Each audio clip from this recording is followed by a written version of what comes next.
서울대학교 경제학부 명예교수로 있는 박재윤입니다. 오늘 주동기 교수 옛날에 사제관계에 있는데 오늘은 사제관계가 뒤집어진 것 같습니다. 많이 배웠습니다. 지금 한국이 몇몇 선진국들에 비해서 그렇게 소득 분배나 자산 소유의 격차가 그렇게 크게 크지는 않은데, 그러나 그 격차에 대한 불만, 사회적 불만은 다른 어떤 선진국보다 우리 한국이 가장 심하지 않는가, 이렇게 평소에 생각을 하고 있습니다. 제가 5년 전까지 미국 대학에 교환교수로 5년간 가 있었는데, 그 솔레이시티, 유타주의 솔레이시티에서 보면 이 네거리에 차를 세우고 있으면 그린들이 깡통으로 들어와서 그걸 합니다. 고의를 당하고 말이죠. 그래서 제가 깜짝 놀랐어요. 어떻게 미국에서 이렇게 잘 사는 나라에서 이런 그림들이 거리에 나와 있느냐. 그래서 내가 미국 경영학 교수, 경제학 교수들 6사람에게 개별적으로 질문했습니다. 이게 어떻게 된 거냐. 그러니까 이 6사람의 대답이 똑같아요. 그들의 합의다, 그들의 취미다 그러는 거예요. 미국 사회에서는 그래도 모든 이런 그걸 이용을 하면은 적어도 먹고 사는데, 최소한 먹고 사는데 지장은 없는데 누구라도 살 수 있게 되는데, 그런 것을 안 하고 그런 사람들은 거리에 나와 있는 것이다. 6사람의 대답이 똑같아. 합의라고 해요. 진짜. 그 정도로 미국 사회는 사회 안전망이 촘촘하게 짜여져 있는 것은 확실한 것 같습니다. 그런데 우리가 그렇기 때문에 최소한의 인간적인 삶은 모든 사람에게 보장이 되면서 그 이상의 수준에 대해서는 우리보다 격차가 훨씬 더 크거든요. 근데 우리는 또 많은 후진국들은 최소한의 인간적인 삶을 모든 사람에게 보장해 주지 못하면서 격차가 벌어져 있으니까, 또 기회의 격차까지 포함해서, 그래서 격차에 대한 불만이 더 크고, 또 그런 불만 때문에 성장에도 지장을 받고 있는 거 아닌가, 이렇게 생각이 됩니다. 그래서 우리가 그런 사회적 안전망을 촘촘하게 짜는 것이 한편으로는 노력을 해야 되겠지만 별로 굉장히 쉬운 일이 아닐 것 같아요. 그래서 최근에 논의되고 있는, 또 몇 나라에서 실험을 하고 있는 기본소득제, 저는 기본소득제가 근로이율을 감시시키기 때문에 그보다 한 15% 정도 낮은 기본소득의 한 85%를 모든 국민들에게 똑같이 지급을 해주는, 그렇게 해서 이제 상위소득계층은 자기가 받는 공통소득하고 하위소득계층의 공통소득을 세금으로 납부하고, 그 중위소득계층은 자기가 받는 소득만큼, 공통소득만큼만 세금으로 내고, 그리고 하위소득은 이제 세금 안 내고 공통소득 받는, 이런 기본소득제 혹은 더 정확하게 공통소득제를 도입하는 것을 한번 검토를 해봐야 되지는, 저도 확신을 쓰지 않습니다. 우리가 할 수 있다는. 그러나 그런 것을 검토하기 위한 시뮬레이션, 우리가 복지지출을 다 없애고 기본소득제 혹은 공통소득제 전환하는 것을 전제로 해서 시뮬레이션을 한번 학교에서, 연구소나 학교에서 시뮬레이션을 해보면은 우리가 이게 현실적으로 가능하다 안 하다, 또 할 것이 많고 있는 것에 대한 판단을 훨씬 더 하기 쉬울 거 아닌가 해서, 우리 주경기 교수는 혹시 시뮬레이션 한번 해보실 생각이 없으시죠? 네, 이상입니다. 바로 답변. 예, 감사합니다, 질문.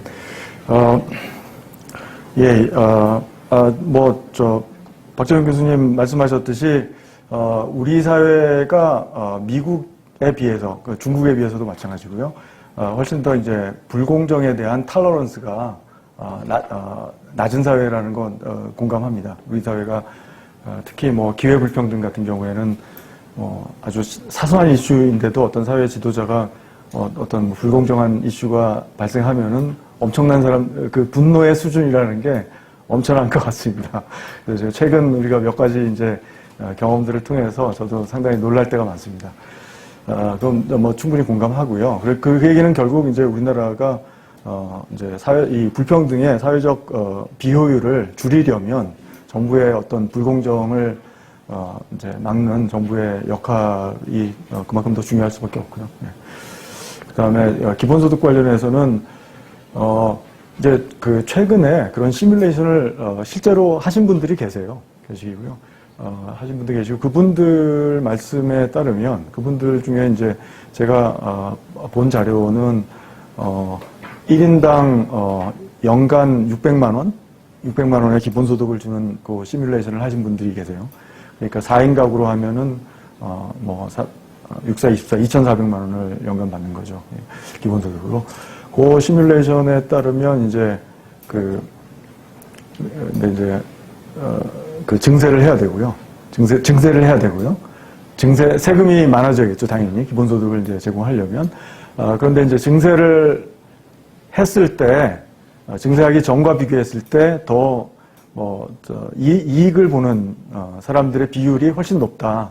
거기 자료에 의하면 제가 알기로는 80%라고 알고 있습니다. 80%. 그러니까 증세를 했을 때, 그러니까 기본소득 받은 거하고 내가 세금 낸 거 다 포함했을 때, 내가 순수하게 더 많은 돈을 정부로부터 받았다는 사람들이 80%가 넘는 걸로 나왔어요. 그래서 이제 그 얘기는 뭐냐면 만약에 사람들이 다른 이제 조세에 대한 잘못된 그러니까 순수하게 사람들이 이런 순수한 자기가 받는 액수만 신경 쓰면서 어떤 투표를 한다면 기본소득에 찬성할 수 있는 것이죠. 그럴 수 있는 것인데.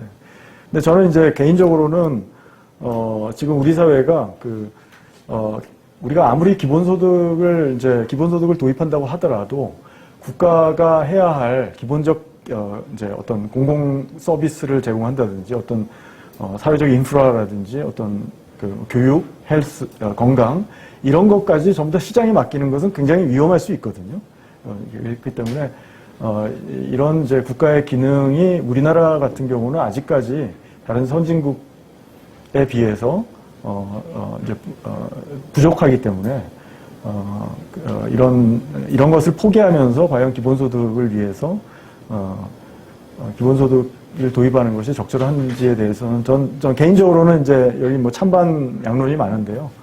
개인적으로는 기본소득이 우리나라의 복지제도의 확충의 어떤 그 가능성을 상당히 줄일 수 있기 때문에 저는 당분간은 우리나라는 복지 확충 쪽으로 재정 투입을 더 해야 된다는 입장이기 때문에요.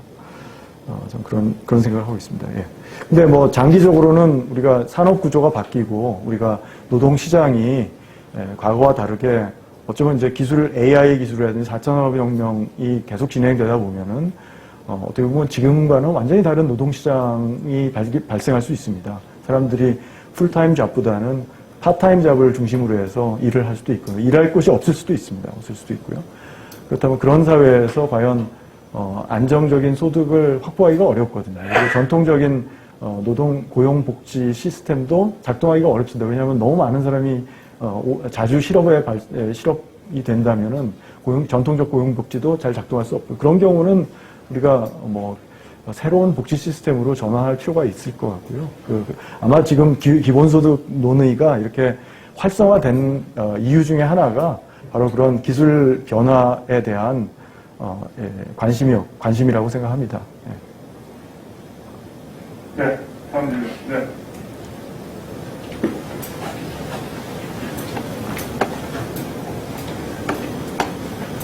안녕하십니까. CN저널의 손명 보도국장입니다. 기회불평등에 대한 질문을 드리고 싶습니다.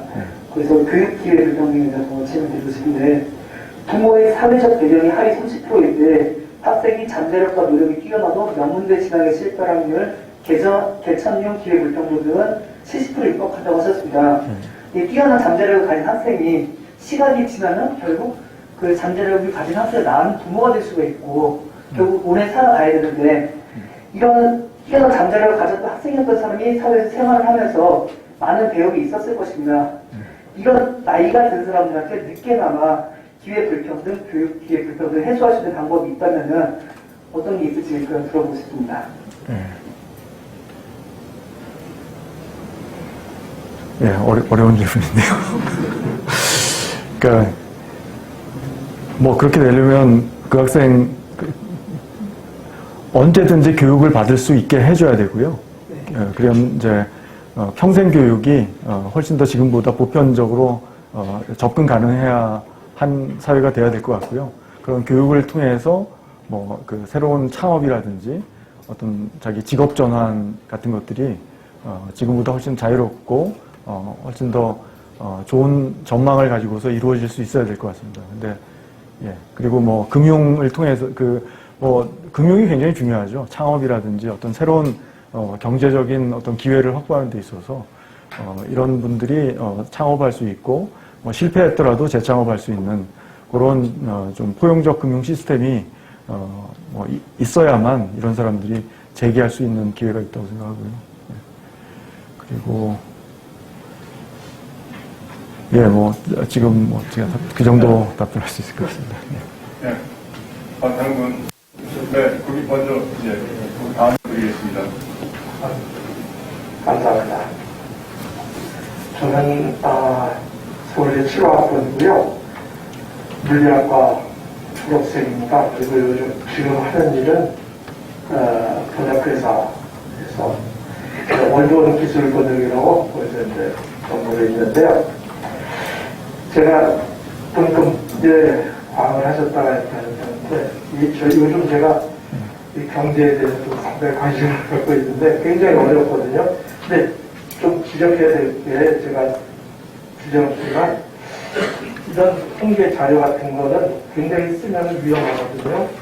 이런 통계 자료는 이거는 아무 의미가 없는 통계 자료 아닙니까? 이것도 그렇고 이게 임의로 줄을 살짝 마이너스 있게 글을 넣으셨는데 자료들만 보면은 이거는 그 어떤 경향을 찾아볼 수가 없는 것인데 여기 이렇게 그어놓으시고 또 한 가지는 죄송합니다.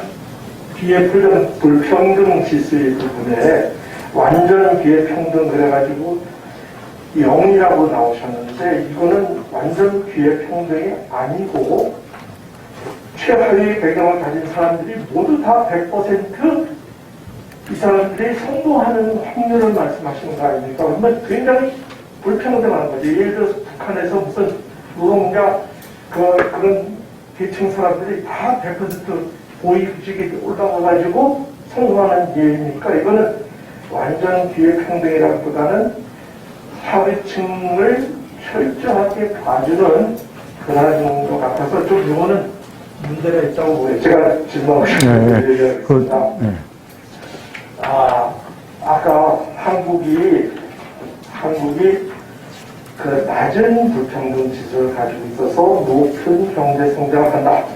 필리핀은 높은 불평등이 있어서 낮은 경제 성장을 한다. 그러셨는데 이게 낮다 높다는 게 상당히 정성적인 거거든요.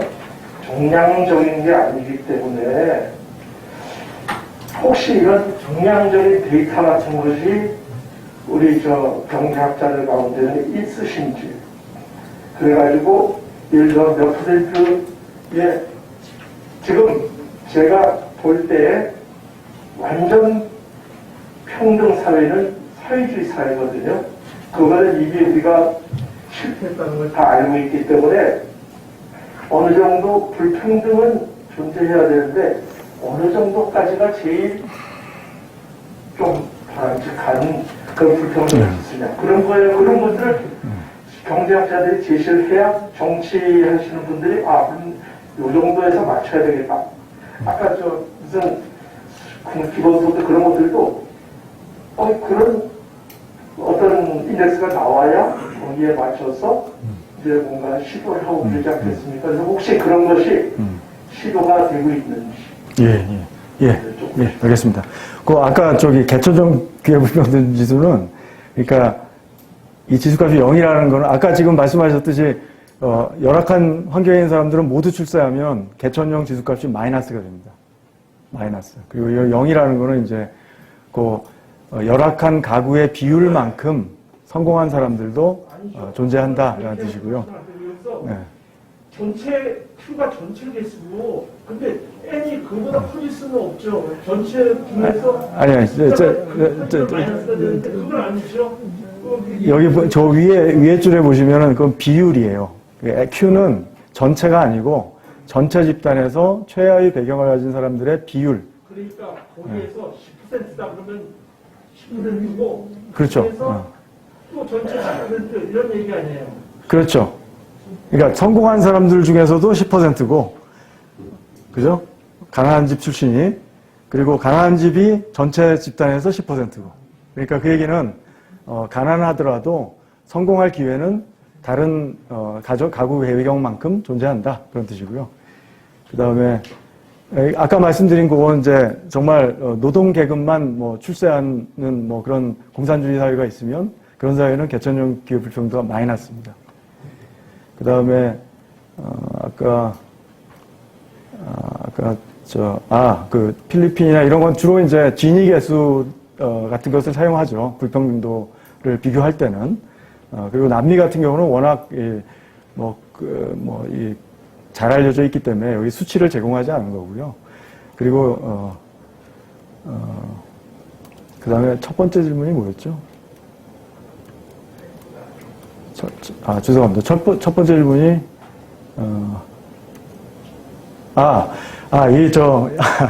그러니까 이게 경제학자들이 그러니까 여러 가지 자료를 가지고서요. 자료들이라는 것은 굉장히 여러 가지 이제 불확실성이라든지 확률적 요인으로 인해서 어떤 불평등도와 성장 간에 만약에 인과관계가 존재하더라도 그 인과관계를 이제 왜곡시키는 요인들이 많이 있죠. 현실에서는 내가 교육을 받으면 성공할 수 있다는 인과관계가 있잖아요. 그런데 내가 교통사고를 당한다든지 그런 내가 경험할 수 있는 불확실한 어떤 위험 요인들이 항상 존재하는 거죠. 그렇기 때문에 내가 아무리 교육을 잘 받아도 꼭 성공하는 건 아니죠. 그래서 그런 이제 데이터를 보면은 데이터는 그 인과관계를 간접적으로 보여주기 때문에 이런 이제 노이즈 이런 소음들을 통해서 보여주기 때문에요. 이거 뿌옇습니다. 한데 우리가 뚜렷한 선을 보는 게 아니고 현실은 이런 이제 노이즈 때문에 뿌옇할 수밖에 없습니다. 그래서 이제 그런 것을 이제 노이즈를 감안하고서도 우리가 과연 통계적으로 유의미한 상관관계가 있다고 볼 수 있느냐, 인과관계가 볼 수 있느냐 이런 걸 하는 것이 결국은 이제 통계적 분석이에요. 그래서 물론 이제 그런 통계적 분석에 대해서 굉장히 회의적으로 보시는 분들이 있을 수 있습니다. 있을 수 있는데 그게 이제 현대 사회과학이나 모든 현대 경험 과학의 기본적 언어입니다. 이건 통계적 유의성. 그러니까 상관관계가 양의 상관관계가 있으면 통계적으로 유의한가를 검증을 하는 거죠. 그러니까 그건 좀 양해해 주시기 바라고요. 여기는 통계적 유의성이 있었어요. 그렇기 때문에 이제 논문이 출간이 된 것이고 그렇습니다. 저 김국지 초내로 대답 30초 내로 대답을 했어요. 평전 중에는 진위 계수가 뭔지 오늘 못 계실 것인데. 물론 그렇습니다. 진위 계수하고 불평등 그렇죠. 말씀해 주시고 오겠습니다. 예. 그러니까 진위 계수는요. 진위 계수는 진위 계수가 이제 불평등도는 다양한 방식으로 측정합니다. 그래서 아까 말씀드렸듯이 대표적인 게 부자 상위 10%가 전체 소득의 몇 %를 소유하고 있느냐. 이 방식으로도 측정합니다. 불평등도를. 이게 굉장히 직관적인 방식이죠. 이게 이제 최근에 토마스 피케티가 주로 사용하는 방식입니다. 그리고 이제 지니 계수가 훨씬 더 오래전부터 사용된 겁니다. 지니 계수는 뭐냐면요. 지니 계수는 이건 굉장히 이것도 직관적이에요. 여기 이제 방에 계신 분들의 두 분을 임의로 선택해서 두 분의 소득 격차를 이제 측정할 수 있잖아요. 두 분을. 그래서 모든 가능한 두 분을 다 뽑아서 소득 격차를 측정해요. 그걸 다 합쳐서 평균을 냅니다. 평균을 내서 그것을 가지고서 지니 계수를 측정합니다. 정확하게는 이제 그 평균을 낸 것에 이제 평균 소득을 나누는 거죠. 그래서 지니 계수가 좀 어려운데 이게 쉽게 이해하는 방법은 지니 계수가 0.3이면 거기다 2를 곱한 거 0.6. 그래서 60%. 그러니까 임의의 두 분이 평균적으로 갖는 소득 격차가 퍼캐피타 GDP의 60%입니다. 지니 계수가 0.3이라는 것은 거기에 2를 곱해서 임의의 두 사람이 갖는 소득 격차의 평균이 평균적으로 GDP의 60% 정도 차이가 난다. 우리나라가 GDP가 한 0.35쯤 되니까요. 0.35니까 거의 70%죠. 우리나라가 이제 3만 불이니까 70%면 뭐 2만 5천 불쯤 되나요? 그러니까 평균적으로 우리나라 국민 두 사람의 소득의 격차는 평균적으로 2,500만 원 정도 된다. 이렇게 생각합니다. 그래서 남미 같은 경우는 0.5%예요. 0.5%. 지니가. 그러면 평균적으로 남미에 뭐 소득이 2만 불인 나라가 있으면 국민 평균적인 격차도 2만 불이에요. 네, 아까 질문하시겠습니까? 네, 이 질문 먼저 하고 그 다음에 순서대로 받겠습니다. 네, 말씀하시죠. 네, 저는 그 비전문가적인 입장에서 질문하겠습니다. 네. 저는 이제 중소기업을 운영하고 있고, 제가 그것을 경험으로 무기주의 경제 이야기를 쓴 저자이기도 합니다. 우리 그 주병기 교수님, 박사님의 공정한 사회와 지속 가능한 경제 발전이라는 주제로 하는 것들을 언론을 통해서도 봤고, 그 주병기 박사님이 주장하는 경제 그런 것들을 많이 펴드리겠습니다. 우리 그 정운찬 전 총리께서 동반성장을 한 자체만으로도 우리나라는 행복할 수 있습니다. 그러나 문제는 우리 그 경제학자들이 이렇게 주장을 하는 것이 중요한 것이 아니라 경제학자들이 이 내용에 대해서 잘 작성을 하고 논문을 통해서 또 발표를 하는데 정권이 바뀌면 이게 없어져 버려요. 그래서 좀 우리 경제학자들이 좀 피곤하다는 생각이 듭니다. 이 경제적 내용은 잘 쓰되 그래서 할 수 있도록 정권에 대해서 또 정부에 대해서 이것을 해야만이 나라가 발전할 수도 있다는 그런 좀 투사적인 입장도 있어야 되는데 학자로 이렇게 주저앉아버리면 우리 주병기 박사님처럼 훌륭한 분이 어디다 써먹겠습니까? 나는 그런 게 더 중요하다고 생각합니다. 용숙입니다. 저는 이 동반성장 포럼 이거는 굉장히 좋은데 하나 정말 가슴 아픈 걸 발견을 했어요.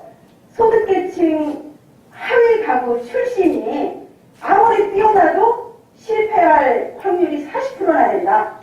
그리고 무너진 교육, 이 계층, 그러니까 돈 없는 사람은 아무리 능력이 있어도 영문대도 못 간다. 이렇게 저희가 받아들일 수밖에 없는 이 대한민국 현실이 너무너무 안타깝고 불쌍하다는 생각이 들고요.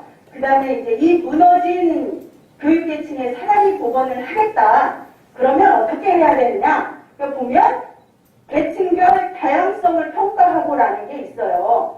그러면 과연 대한민국의 이 교육이 4년에 한 번, 5년에 한 번 엎치락뒤치락 하는데 이 다양성을 어떻게 평가할 것인지 조금 더 지속적으로 우리 청년들이 제일 지금 불안해하는 게 뭔지 아십니까? 복지 필요 없다고 합니다.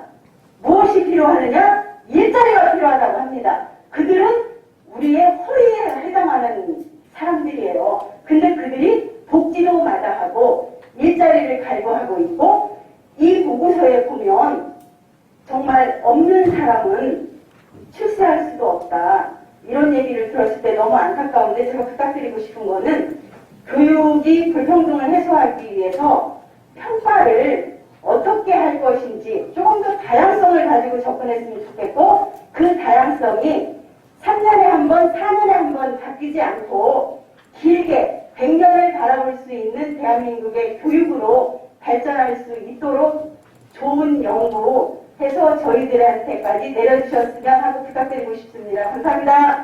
네, 감사합니다. 예.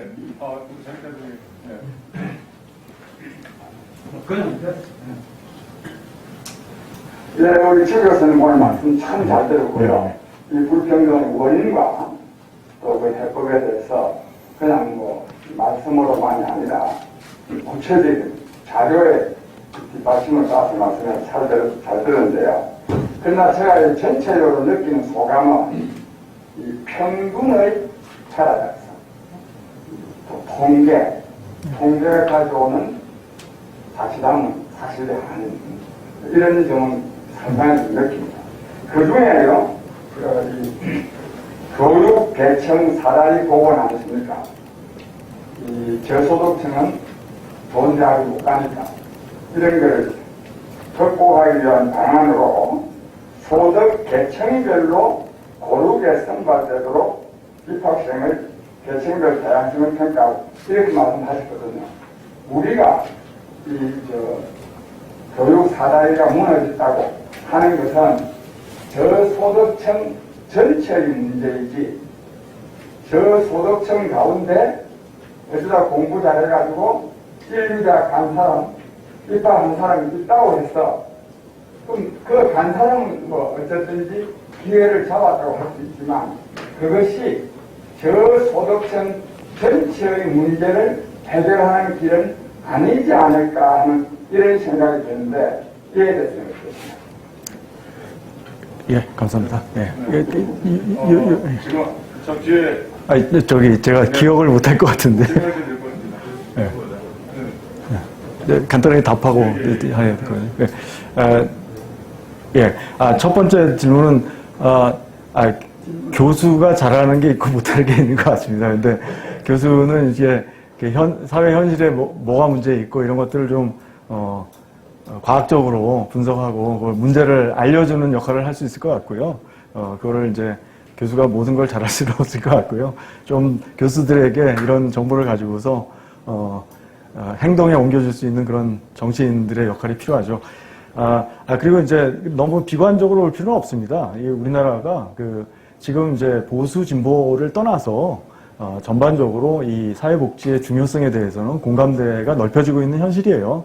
그래서 과거 정부가 보수건 진보건 지속적으로 사회복지 이슈들이 중요한 이슈들로 부각되고 지금도 그렇지 않습니까? 지금도 모든 정당들이 기본소득이나 아니면 안심소득 이런 얘기를 하고 있으니까요. 너무 비관적으로 보실 필요는 없고요.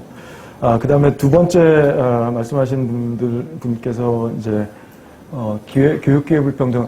제가 이제 한 가지 이제 제가 말씀드릴 때 조금 더 이제 약간 오해하시지는 않으셨는데 그래도 좀 정확히 말씀드리면 제가 이제 개천용 교육 불평등도가 이제 출신 배경이 사회경제적 배경이 낮아서 아무리 자질이 있어도 아무리 노력해도 성공하지 못할 확률이라고 말씀드렸잖아요. 근데 여기서 말하는 자질이라는 것은 태어나면서의 자질을 얘기하는 겁니다. 그러니까 이렇게 성공하지 못하는 이유가 그러니까 여러 가지 이유가 있는 거죠. 이렇게 가난한 집 아이들은 예를 들어서 어렸을 때 영양이 부족할 수도 있죠. 그리고 정서 발달이 영유아기에 나빠질 수도 있고요.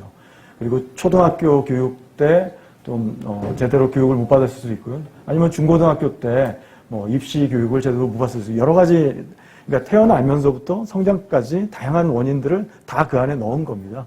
그러니까 그렇게 이해해 주시면 되겠고요.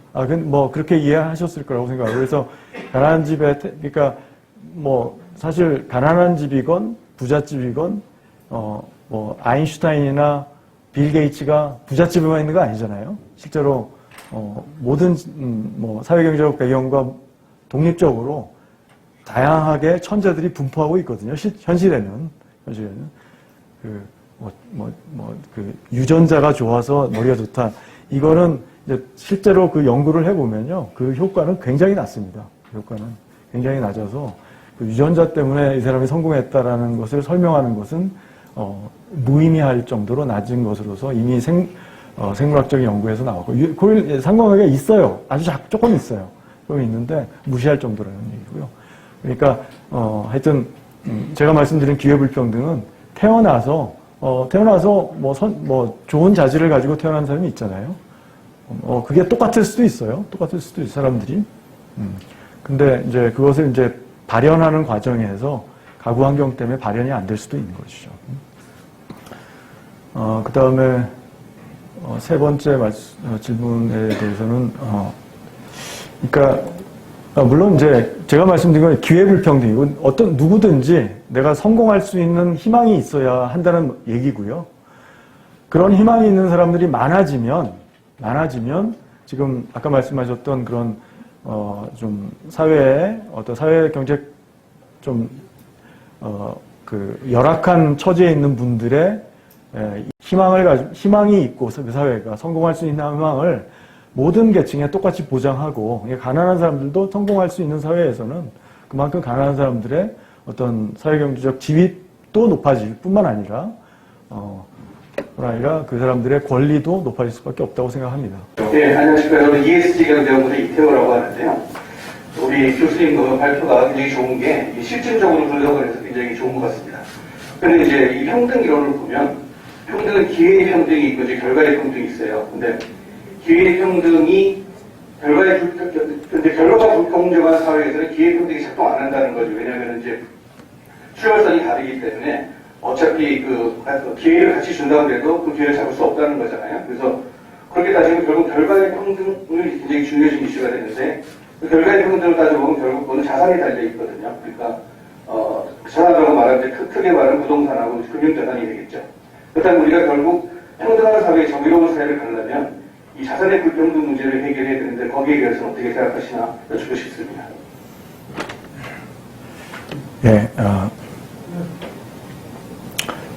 그 자산의 불평등은 중요하고요. 중요한데 불평등 중에 가장 해결하기 어려운 부분 중에 하나예요. 자산의 불평등이. 왜냐하면 자산이라는 것은 이제 오랜 기간 얻어진 소득이 축적되어 이제 얻어지는 거잖아요. 자산이라는 것이. 그래서 어느 나라나 어느 선진국이나 자산 불평등은 상당히 큰 문제고요. 그래서 그 문제를 해결하는 방법이 뭐 세금을 통해서 유산 상속세를 높인다든지 그런 증여세, 상속세 이런 방법이 있는 것이죠. 있는 것인데 그런데 이렇게 해서 해결할 수 있는 것은 한계가 있습니다. 한계가 있고요. 그래서 저는 이제 그 자산 불평등을 줄이려고 하기보다는 물론 자산 불평등 그대로 놔두자는 얘기는 아닙니다. 그건 지금 뭐 상속세라든지 증여세 이런 걸 통해서 우리가 관리를 해야 되고요. 그렇지만 자산 불평등 때문에 야기되는 어떤 삶의 질이 추락하는 것, 자산 불평등이 사람을 괴롭히는 사람들의 어떤 기초적인 삶의 질을 낮추는 그런 결과를 낳지 않게 하는 것이 중요하다고 생각하고요.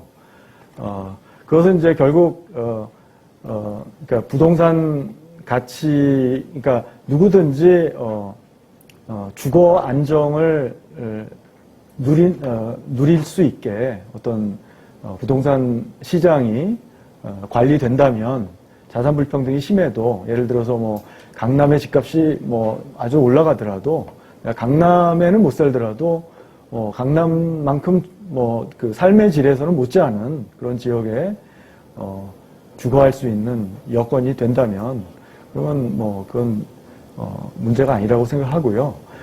그래서 근데 이제 우리나라에서 자산 불평등이 문제가 되는 것은 바로 자산 불평등 때문에 사람들이 좌절하고 삶의 질이 빚을 많이 내야 돼서 소비를 제대로 할 수 없는 정도로 삶의 질이 하락하고 뭐 빚에 허덕여야 할 수도 쫓겨야 할 수도 있고요. 그리고 평생 일해도 집도 마련하지 못할 수도 있고요. 전세가 너무 비쌀 수도 있고요. 그런 문제가 해결돼야 된다고 생각하고요. 그러려면 지금 뭐 많은 분들이 말씀하시듯이 뭐 중요한 수단 중에 하나가 그 공공이 관리하는 임대 주택 비율 아니면 공공이 제공하는 어떤 주택 비율이 지금보다 훨씬 늘어나야 된다고 생각합니다. 지금 우리나라는 이제 공공주택 비율이 너무 낮고요. 그런데 이제 우리나라는 자산시장 규모가 아까 말씀드린 선진국의 2배 이상이란 말이에요. 그런데 이제 선진국 중에 공공주택 시장이 잘 된 곳들이 10% 뭐 그 정도 하는 데들이 있거든요.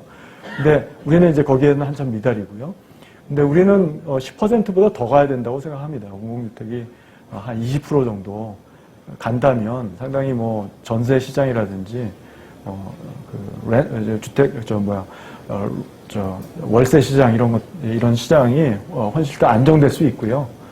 그래서 이게 자산 불평등이 사람의 삶의 질을 낮추는 이 문제가 사라지게 해야 된다고 생각합니다. 네, 다음 질문 받겠습니다. 아까 그 중간에 어떤 분 계셨는데, 네, 질문 주시죠. 네, 감사합니다. 교수님 정말 잘 들었습니다. 저는 서울대 출신이 아닙니다. 그리고 저는 과거에는 중산층에서 지금은 극빈층으로 떨어진 소시민 중에 한 사람이고 이런 부분은 해소해보겠다고 시민단체 활동도 많이 했는데 그리고 공방성당 연구소 우리 정우천 전 총님을 이런 기회를 통해가지고 저 의식도 많이 깨져 있습니다. 그래서 아까 우리 여기 기자님도 말씀하셨고 이미 여기 자료에도 말씀하신 것처럼 물론 지금 젊은 층들은 아직 교육 중이고 배우는 과정이니까 우리들 현 기성세대를 앞서갈 수 있다고 저는 생각을 하고요. 다만 지금 초고령 사회뿐만 아니라 저도 이제 60을 넘어서 이제 고령층에 속한 우리가 자기 개발을 하기 위해서 이런 상황을 극복하기 위해서 사실 저도 많이 노력했고 공부도 했습니다. 근데 문제점이 뭐가 있었냐면 현재 산업관리공단에서 실시하고 있는 자격증 제도가 있고요. 국무총리 산하에 있는 평생교육에서 민간 자격증 제도가 있습니다. 근데 산업관리공단에서 시험을 그거는 사실 불안하게 받아주더라고요. 근데 국무총리 산하에 있는 75가지 무슨 자격이 있더라고요. 근데 저도 여러 단체에서 보면 여기서도 공부를 해서 자격을 다 취득했어요. 아마 근데 이 국무총리 산하에서 민간 평생교육청에서 받은 자격이 인정되지 않으니까 금방 저런 부분에서도 극복할 수 없고 계속 차별되고 아예 취급을 안 해요. 자격으로. 뿐만 아니라 오늘날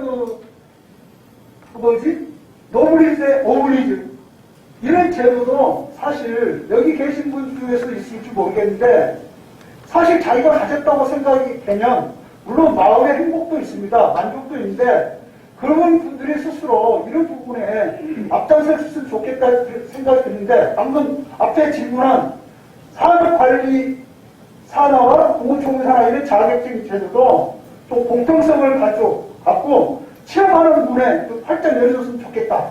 이런 생각을 좀 어떻게 생각하시는지 듣고 싶습니다. 예, 아니, 근데, 그니까, 아까 제가 완전히 이해를 못했는데, 그, 연령 제한이 있는 건가요? 연령 관련해서, 자격 인정이 안 되는 게, 그거는 산업관리공단 자격 제한 없습니다. 그리고 현 국무총리 산하에 민간 자격증, 즉 평생교육 제도에 의한 자격증 취득 과정이 있어요. 이것이 완전히 불평등해요. 그래서 국무총리 산하에 받은 자격은 소위 말해서 100대 한 1이나 2 정도, 그 정도 차이로 취업이 안 돼요. 국무총리 산하 자격 취득. 이런 부분도 개선했을 것 같겠냐, 이런 생각을 해본 겁니다. 예. 알겠습니다. 지금 뭐 좋은 일자리, 그러니까 자격증을 만들면 그 자격증이 이용되는 좋은 일자리들도 같이 만들어줘야죠. 근데 무슨 말씀인지 알겠습니다. 노인들, 나이 먹은 사람들한테 적용이 많이 되겠습니다. 오히려 연령, 네.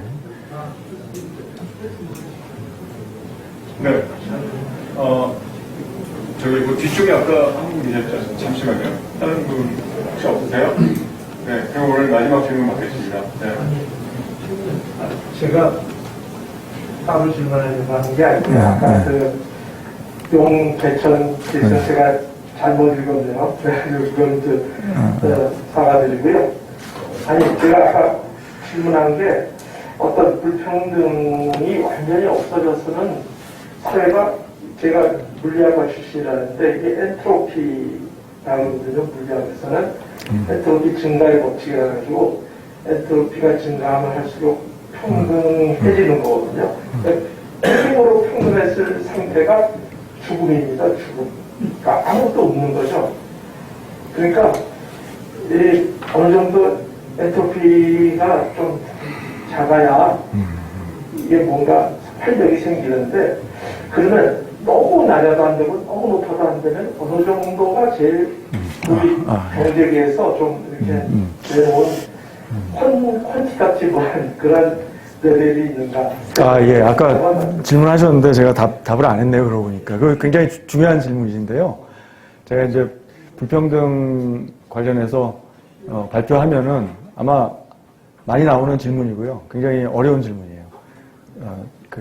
코엔이 존 롤즈의 정치 철학을 비판할 때 얼마만큼의 불평등이 그러면 공정한 거냐, 이 답이 없지 않느냐, 이런 비판도 있었죠. 저는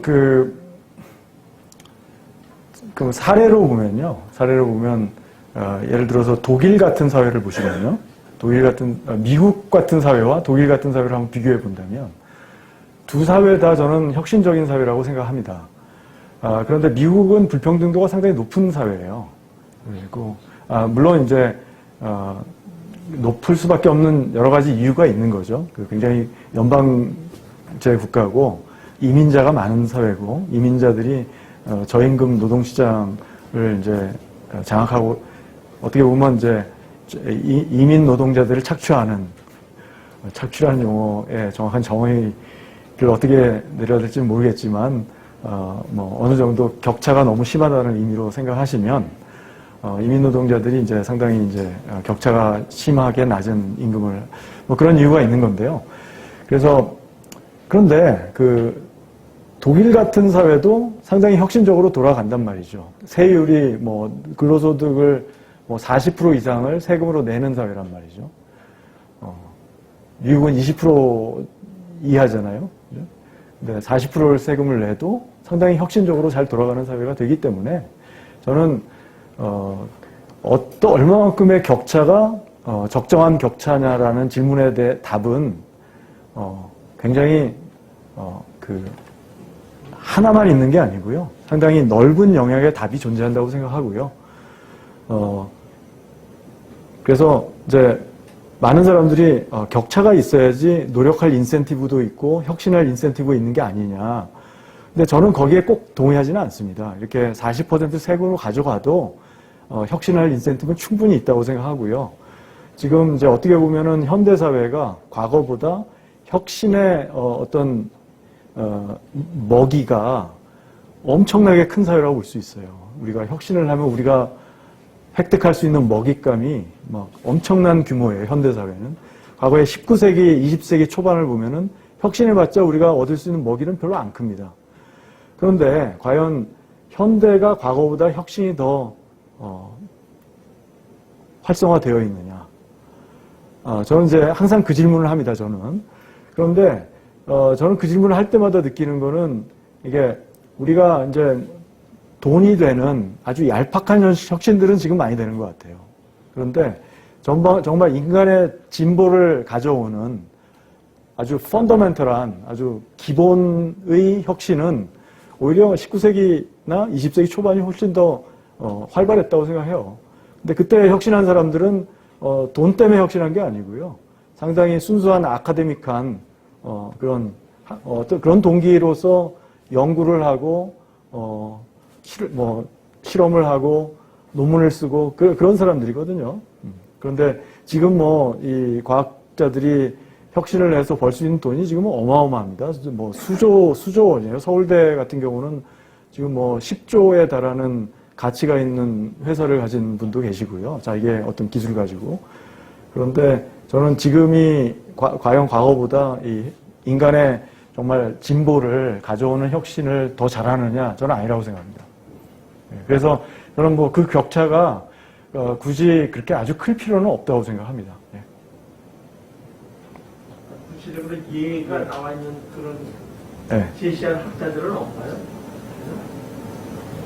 그래서 이제 이런 연구는 이제 있습니다. 있는데 지금 제가 말씀드린 이런 방식의 연구는 아마 이거는 측정할 수가 없기 때문에 근데 이제 경제학자들은 이제 이 페이턴트에 대한 보상, 페이턴트를 몇 년 동안 보상해 주는 게 페이턴트가 가장 잘 이제 혁신을 통해서 이제 특허를 가장 자주 발생시킬 수 있는 조건이냐. 이 페이턴트의 권리를 몇 년 주는 게 이런 연구들은 있었고 이 연구들에서는 이제 이 권리를 너무 많이 주면은 오히려 페이턴트에 대한 권리가 특허에 대한 권리가 새로운 특허를 만드는 것을 저해하는 것으로서 작용한다. 그래서 너무 많이 줘도 안 되고 너무 적게 줘도 안 된다. 중간인데 거기에 대한 뾰족한 답은 지금 페이턴트 지금 현재 국제적인 통용되는 기준이 지금까지 얻은 결론인 것 같고요.